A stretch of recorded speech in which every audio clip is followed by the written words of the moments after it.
Vous faites très bien de nous rejoindre sur Afro Info D143. Dans cette production, nous vous parlons spécialement du football. Le sélectionneur national de la RDC, Sébastien Desabre, a bien déposé sa liste des 55 joueurs présélectionnés auprès de la CAF. Le technicien français a jusqu'au 3 janvier prochain pour rendre public la liste définitive des 27. Meshak Elia, Jonathan Okita et Shadrack Akolo méritent-ils d'aller à la CAN avec la RDC? On en parle dans cette production, mesdames et messieurs. Restez avec nous.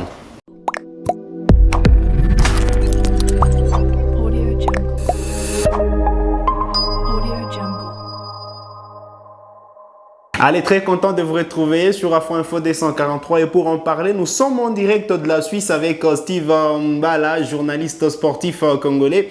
Bonjour Steven et bonne arrivée. Oui, merci. Bonjour à tous les abonnés de Afro 243. C'est un grand plaisir d'être en ligne pour parler sur nos léopards. Ça fait vraiment plaisir. Donc, par rapport à nos trois joueurs, évidemment que Akolo et Okita et Meshak méritent d'être sélectionnés par rapport à leurs statistiques actuelles qu'ils ont au championnat de Suisse, en Super League Suisse. Mais le joueur qui mérite le plus, c'est Jonathan Okita. Actuellement, c'est lui le meilleur buteur de Super League Suisse. Alors, comme vous l'avez dit, Jonathan Okita aujourd'hui est comme meilleur buteur du championnat suisse. S'il faut rester sur leurs statistiques, Okita c'est 10 buts, Meshak Elia 7 et Shadrack Akolo 7 buts. Tous méritent-ils d'être à la CAN avec la RDC? Oui, bien sûr, hein, tous ils méritent d'être présents à la CAN avec la RDC, surtout comme j'ai dit au Kita précédemment. Et à côté, voilà, c'est vrai que Akolo par rapport à la concurrence au poste, il est bouffé par la concurrence. Mais chaque Elia, au moment vu qu'il y aura 27 jours, il sera présent.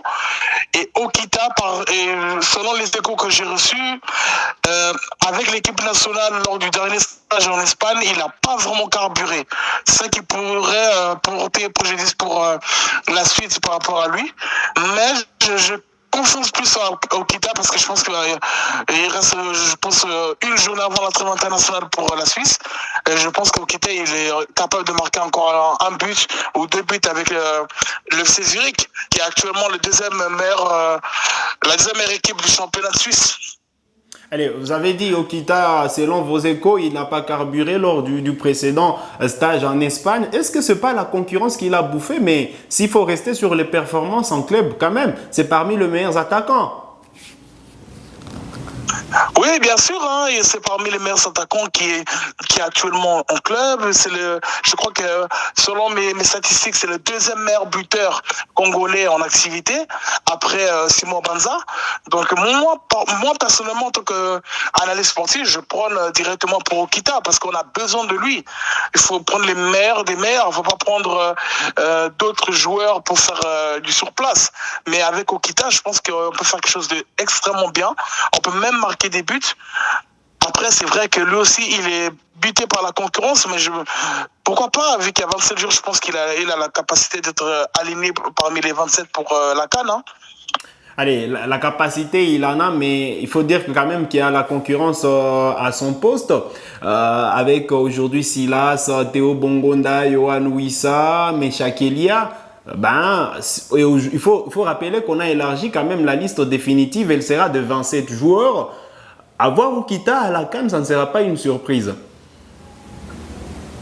Oui, avoir Okita à la CAN, ça ne sera pas du tout une surprise parce que moi, j'ai vu le communiqué de la CAF qui mentionnait, comme vous avez dit, 27 joueurs qui pouvaient être pris.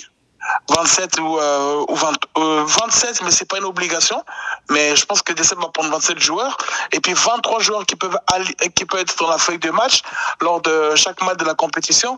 Donc moi, je pense que Okita, il peut être vraiment important pour nous. Parce que voilà, moi, je dirais que Diangana, il n'a pas encore prouvé tant que ça. Simon Banza, il est la même chose. Bakamou, vu du temps de jeu qu'il a à Galatasaray, ça porte préjudice.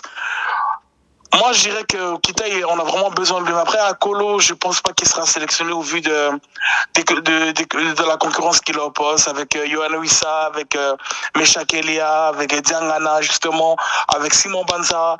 Donc, c'est assez compliqué pour lui. De ces trois joueurs qui évoluent en Suisse, Akolo, pour vous, ne mérite pas d'être à la CAN avec la RDC. Non, Akolo ne mérite pas d'être à la CAN avec la RDC parce que c'est vrai qu'il a énormément marqué depuis 6 buts pour 6 matchs consécutifs. Mais c'est vrai qu'après, la concurrence le bouffe en fait parce que tu peux pas laisser sur le banc quelqu'un comme... tu peux pas laisser hors de la feuille de match Wissa, tu peux pas laisser quelqu'un comme Meshak Elia, tu peux pas laisser quelqu'un comme Diangana. Si je regarde encore... peut-être si Lillepo continue à ne pas marquer avec Valenciennes, Akolo il pourrait prendre sa place, hein, c'est possible. Hein. Peut-être.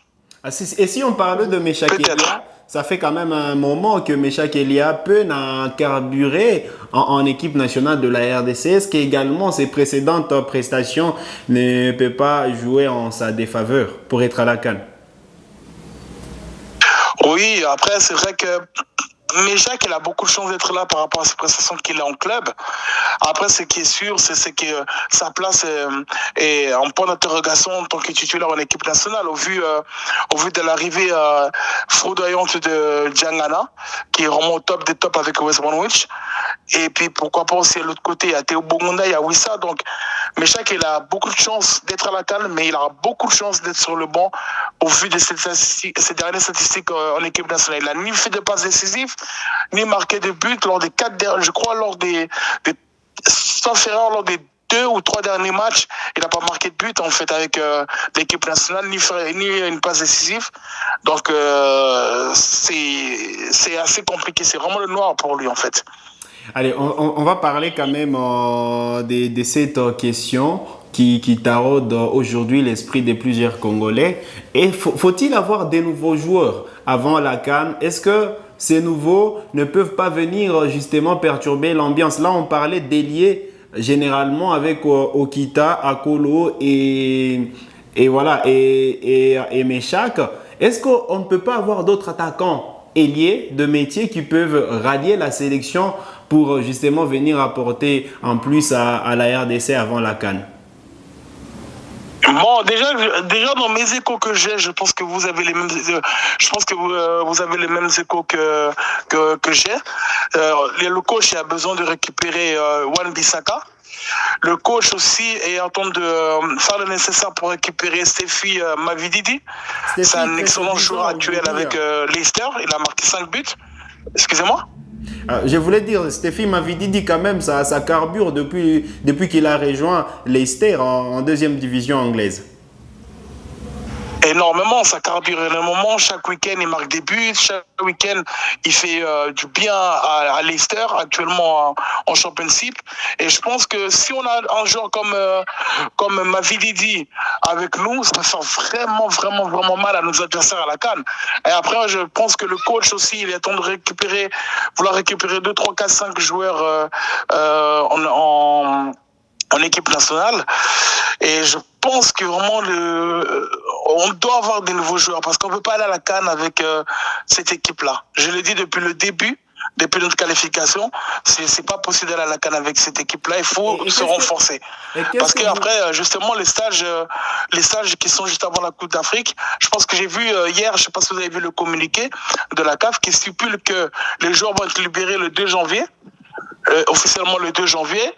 Donc je pense que il nous faut des joueurs qui peuvent rejoindre l'équipe nationale pour se préparer et puis je pense qu'ils vont s'acclimater assez rapidement parce qu'à la CAN 2017, je crois, on avait la possibilité d'avoir Imboula. Malheureusement, vu qu'on avait des problèmes de papier avec Imboula, il n'a pas joué la CAN.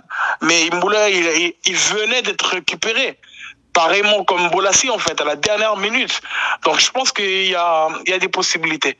Vous avez dit qu'on ne peut pas aller avec cette équipe-là à la CAN. Qu'est-ce que vous reprochez à l'équipe actuelle de la RDC? Je reproche à l'équipe actuelle de la RDC un énorme problème au niveau de l'attaque. Et c'est pas assez rapide au niveau des liaisons entre les joueurs. Les passes sont lents, les tirs sont approximatifs. on tente passer de loin, on tente toujours des passes courtes même dans le carré. On a vu ce qui s'est passé avec Simon Banza et puis Diangana. Diangana, le raté qu'il a fait en première mi-temps contre le Soudan, ça nous a porté préjudice par rapport au score. L'équipe, et puis au milieu de terrain, c'est pas assez. Au milieu de terrain, on a un énorme problème au milieu de terrain. Je pense que le coach devrait penser à récupérer Victor Makengo. Ça serait vraiment très intéressant pour notre équipe nationale. Parce que là, si on va comme ça avec cette équipe, on pourrait aller au quart de finale. Mais comme en tant que véritable Congolais qui se respecte, je pense que c'est la même chose pour toi. Je pense que la RDC doit se renforcer pour qu'on aille en finale. C'est ça en fait, c'est le but. C'est parce que moi, ça sert à rien qu'on aille à la Coupe d'Afrique pour aller être éliminé en huitième de finale. On a échoué en fait. Et que pensez-vous du jeune Noah Sadi qui aujourd'hui il fait parler de lui sur les réseaux sociaux? Faut-il les récupérer ou pas en équipe senior? Noah Sadi qui vraiment, dernièrement hier, on a fait une énorme publication sur lui. Parce que les Belges, on a l'impression qu'ils commencent déjà le lorgner à s'approcher de lui pour le récupérer en équipe nationale de Belgique. Pourquoi pas espoir? Et pour éviter qu'on le perde, il faudrait vraiment que Desables le récupère le plus vite possible et le récupère pour la CAN, parce que là il n'a pas d'excuses possibles, parce que si on rate quelqu'un comme Noah Sadiki, c'est que on a encore une fois de plus un problème au niveau du pistonnage de nos joueurs binationaux. Mais c'est un joueur très talentueux qui a fait un très bon match contre Liverpool cette semaine. Et franchement, la vérité, c'est quelqu'un qu'on a vraiment besoin de lui au milieu de terrain, qui pourrait apporter quelque chose de plus. Parce que le Chibola, je pense pas qu'il va être sélectionné pour la CAN, parce qu'au vu de ses prestations actuelles avec Atta, c'est pas assez suffisant. D'ailleurs, il est blessé. Il est sorti à la 17e minute hier lors du match. Et il faudrait vraiment nous s'indiquer, ce serait énormément important. Allez, on va quand même revenir sur quelques questions qu'on a eu à poser tout au long de la semaine à nos téléspectateurs et à nos invités. Faut-il revenir sur des anciens joueurs comme Bolassier, Kebano ou Tisserand pour aller à la CAN? Ouais, ce débat, cher confrère David, ça fait parler énormément le cas de Bolassier, le cas de Kebano et le cas de Tisserand. Pour moi, ce que j'ai compris, déjà Tisserand, il a donné une balle qu'il ne sera pas là. Parce qu'il a dit sans doute derrière les léopards. Donc ça prouve qu'il sait que Desables ne compte pas sur lui. Ce qui est vraiment embêtant, parce qu'on a besoin d'un gars comme Tisserand. Parce que par rapport aux prestations actuelles de Rocky Bouchiri, j'ai pas confiance en lui. Tout en étant professionnel, j'ai pas confiance en lui, parce que c'est un joueur vraiment qui parle pas confiance à l'équipe nationale. On a vu le match qu'on a joué contre l'Afrique du Sud. Donc c'est clairement, on a besoin de Tisserand, parce que même comment il s'appelle, Ilunga Baka, c'est pas assez suffisant. On a vu ce qu'il a fait contre l'équipe de Soudan. C'était vraiment compliqué. C'était pas ça l'équipe nationale, vous voyez. Donc après, par rapport au cas de Kebano, c'est vraiment une personne qu'on a vraiment besoin de lui, parce que par rapport à sa fougue, par rapport à son insouciance, par rapport à sa folie, c'est quelqu'un qui peut apporter un plus à l'équipe nationale. Après, je sais pas s'il pourrait être titulaire. Je pense qu'il sera sur le bon touche par rapport à la concurrence au poste. Mais quelqu'un qu'on ne pourrait pas rater, c'est Yannick Bolasie. Parce qu'il y a des gens qui disent qu'il a vieilli, il est trop vieux. Moi, je trouve qu'il n'est pas vieux. Parce que tant que ça, parce qu'il y a des joueurs qui sont actuellement en équipe, dans des équipes nationales européennes, qui ont des 37 ans, 38 ans. Aujourd'hui, même Cristiano Ronaldo a 39 ans presque. Il est encore avec l'équipe nationale du Portugal. Alors pourquoi pas Bolasie? Parce que si on analyse bien dans le vrai, Bakambu, même Takuta, même Bolasie, ils sont pas âgés. Ils sont âgés, ils sont en début de fin de carrière, mais ils sont pas en fin de carrière, parce qu'un joueur peut jouer jusqu'à 35 ans, 36 ans. Un joueur professionnel. Donc surtout un style de Bolasie, c'est un genre de vitesse. Jusqu'à 36 ans, 37 ans, il aura encore de la vitesse. Moi, je pense qu'on devrait lui donner de la chance, en fait. Est-ce qu'en lieu et place de faire revenir Bolasie, on ne peut pas justement entamer les négociations pour avoir à tout prix Stéphie Mavididi, qui on sent a les mêmes profils avec Bolasie? Oui, ça serait intéressant. Moi, je suis du même avis que toi parce que Stéphie m'avait dit c'est un excellent joueur qui est actuellement tout le temps titulaire avec son équipe. Il a été 10 fois titulaire consécutif avec Leicester City. Donc, je pense qu'on devrait le récupérer le plus vite possible. Moi, ce que je condamne avec Desabre, il a un esprit, en fait, il n'est pas comme Ibégué au niveau des binationaux. Il reste sur le fait que les binationaux, c'est pas lui qui va courir derrière eux, c'est eux-mêmes qui doivent venir vers lui. Mais si on ne vient pas vers eux pour proposer un projet assez conséquent et assez solide, est-ce qu'ils viendront eux-mêmes? Ils ne vont pas venir. Il faudrait venir vers eux avec un projet solide, proposer quelque chose de fort pour qu'ils viennent rejoindre leur nation, en fait, la nation de leurs parents. Est-ce que c'est qu'à la RDC aujourd'hui? C'est ça, en fait, le problème avec des sabres. Est-ce que c'est qu'à la RDC aujourd'hui, ces projets, il n'est pas aussi costaud pour justement faire venir ces joueurs-là auprès de la RDC? Bon, parce que moi, ce que j'ai constaté, ils font pas un lobbying par rapport à ça, en fait. Il se suffit de ce qu'eux, ils ont. Et ils se disent que on a fait un bon groupe et puis on s'est qualifié avec eux et on va aller à la CAN avec eux. Mais moi, je trouve que si des équipes nationales comme le Nigeria, l'Algérie, le Maroc, le Sénégal se renforcent, pourquoi pas nous? On est qui pour pas se renforcer? C'est ça que je me pose comme question. On est qui? C'est ça le problème. C'est pas on n'a jamais été qualifié pour on n'a jamais été qualifié pour la Coupe du Monde. On a été qualifié pour la Coupe du Monde, mais en 1974, ça date.